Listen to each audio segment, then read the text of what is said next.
Day 28 of 30. So ಇವತ್ತು ತುಂಬಾ ಚಳಿ ಇತ್ತು. ಬೆಂಗಳೂರು ವೆದರ್ ಅಂತೂ ಸಖತ್ ಚಿಲ್ಡ್ ಆಗಿದೆ. ಸೊ ಬೆಳಗ್ಗೆ ಎದ್ದು ಹೊರಗಡೆ ಹೋದರೆ ಫ್ರಿಜ್ ಒಳಗಡೆ ಹೋದಂಗೆ ಅಂತ ಫೀಲ್ ಆಗ್ತಾಯಿತ್ತು, ಅಷ್ಟು ಚಳಿ ಇದೆ ಹೊರಗಡೆ.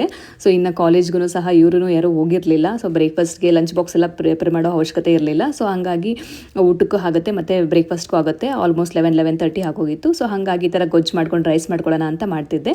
ಆಲೂಗಡ್ಡೆ ಬದನೆಕಾಯಿ ಹಾಕಿ ಗೊಜ್ಜು ನಮ್ಮ ತಂಗಿ ಚೆನ್ನಾಗಿ ಮಾಡ್ತಾಳೆ. ಸೊ ಹಾಗಾಗಿ ಅವಳು ಬಂದಿದ್ಲಲ್ಲ, ಸೊ ಹಾಗಾಗಿ ನಾನೇ ಮಾಡ್ತೀನಿ ಅಂದ್ಲು. ಸೊ ಅದಕ್ಕೆ ಮಾಡ್ತಾಯಿದ್ಲು. ಇಲ್ಲಿ ಬೇಯಿಸ್ಕೊಳ್ಳೋದಕ್ಕೆ ಆಲೂಗಡ್ಡೆ, ಬದನೆಕಾಯಿ, ಟೊಮೊಟೊ ಮತ್ತು ಬೆಳ್ಳುಳ್ಳಿ ಮತ್ತು ಇನ್ನು ಹಸಿಮೆಣ್ಸಿನ್ಕಾಯಿ ಹಾಕ್ಬಿಟ್ಟು ಚೆನ್ನಾಗಿ ಬೇಯಿಸ್ಕೋಬೇಕು. ಸ್ವಲ್ಪ ಒಂದು ಹುಣಸೆಹಣ್ಣು ತೊಗೊಂಡು ಹುಣಸೆಹಣ್ಣು ಹಾಕ್ಬಿಟ್ಟು ಎಲ್ಲ ಬೇಯಿಸ್ಕೋಬೇಕು. ಇದನ್ನು ಬೇಯಿಸ್ಕೊಂಡ್ರೆ ಗೊಜ್ಜು ರೆಡಿ ಮಾಡೋದು ತುಂಬಾ ಈಸಿ.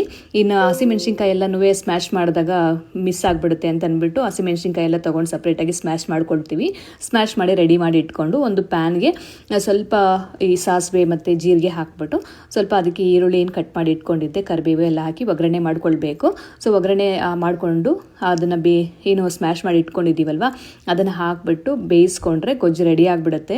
ಇದಕ್ಕೆ ಅನ್ನಕ್ಕೆ, ಚಪಾತಿ ಮತ್ತು ಮುದ್ದೆಗಂತೂ ತುಂಬ ಸಖತ್ತಾಗಿರುತ್ತೆ. ನಾವು ಬದನೆಕಾಯಿ ಎಲ್ಲನೂ ಸಹ ಸುಟ್ಟುಬಿಟ್ಟು ಬದನೆಕಾಯಿ ಗೊಜ್ಜು ಮಾಡ್ತೀವಲ್ಲ, ಕಾಯಿ ಗೊಜ್ಜು, ಅದೇ ಥರ ಫೀಲ್ ಆಗುತ್ತೆ. ಸಖತ್ತಾಗಿರುತ್ತೆ ಮಾತ್ರ. ಮತ್ತು ಈ ಥರ ಚಳಿ ಆಗಿರಬೇಕಾದ್ರೆ ಖಾರವಾಗಿ ಸ್ವಲ್ಪ ಖಾರ ಜಾಸ್ತಿನೇ ಇಟ್ಟಿದ್ದೀನಿ, ಹಸಿಮೆಣ್ಸಿನ್ಕಾಯಿ ಹಾಕಿರೋದ್ರಿಂದ. ಸೊ ಸ್ವಲ್ಪ ಖಾರವಾಗಿ ಸಖತ್ತಾಗಿತ್ತು. ಈ ವೆದರ್ಗೆ ಈ ಥರ ಕಾಂಬಿನೇಷನ್ ಫುಡ್ ಅಂತೂ ಬಿಸಿ ಬಿಸಿ ಅನ್ನದ ಜೊತೆ ಸ್ವಲ್ಪ ತುಪ್ಪ ಹಾಕ್ಕೊಂಡು ಗೊಜ್ಜು ಹಾಕಿ ತಿಂತಾಯಿದ್ರೆ ವಾವ್ ಅಂತಲೇ ಅನಿಸಿತ್ತು.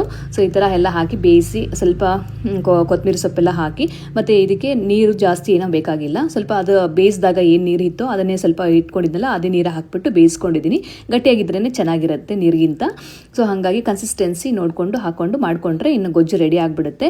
ಇನ್ನು ಬಿಸಿ ಅನ್ನ ಮಾಡಿದ್ದೆ, ಅನ್ನದ ಜೊತೆ ಇದನ್ನು ಹಾಕ್ಕೊಂಡು ತಿಂತಾಯಿದ್ರೆ ವಾವ್ ಅಂತಲೇ ಫೀಲ್ ಆಗ್ತಾಯಿತ್ತು. ಒಂದ್ಸರಿ ಟ್ರೈ ಮಾಡಿ ನೋಡಿ. ಯಾರೆಲ್ಲ ಫಾಲೋ ಮಾಡಿದ್ರೆ ಫಾಲೋ ಮಾಡಿ.